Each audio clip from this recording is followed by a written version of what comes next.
Hi, I'm Brandon, and I'd like to welcome you to the Crucible of Thought podcast. I just have a few brief thoughts today.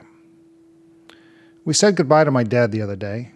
A box with Dad's ashes sits wrapped in a beautiful green wreath on the china hutch in Mom's dining room. That seems like such an odd juxtaposition, the remains of a dead body wrapped in apparently living greenery. But really, they're just branches and flowers cut off from their roots and seem to be just as dead as Dad. But here's what occurred to me as I drove to his memorial service that morning.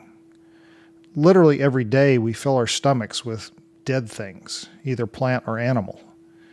That china hutch is wood cut from a dead tree. The walls of the house are more dead trees. We walk around in shoes made from the dead skin of animals. More dead skin holds up most of our pants or keeps our watch on our wrist. Our houses are heated by oil, and our cars are powered by oil from dead plants from millions of years ago. Even the very elements that make up our bodies are the remains of dying stars that went supernova many eons ago.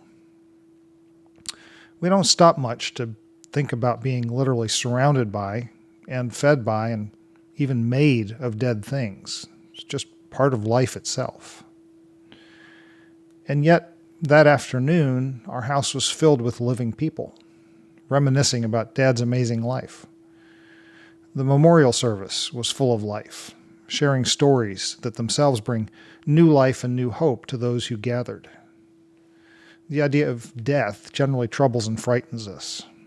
The awareness of the presence of death disgusts many of us.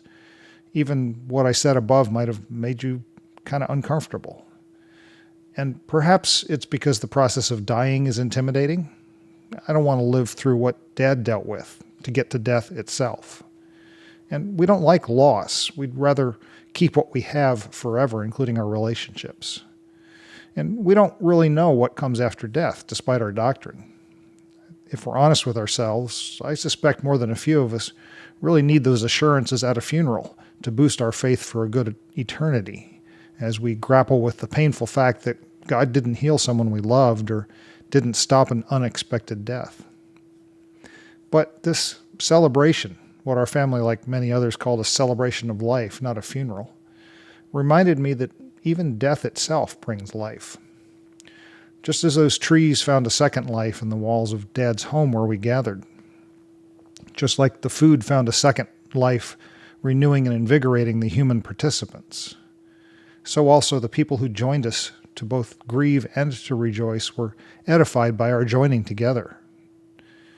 A new life arose in that gathering that has not previously been experienced by that group. Relationships were created or strengthened, or in some cases revived and restored. And so the cycle of life, which cannot help but includes death, continues. And we cannot help but to be blessed even by death. And no, that doesn't make any of this loss easier. I'll miss Dad forever. But I'll treasure the life and the love that springs from death. Thanks for spending some time with me today, and we'll talk again soon.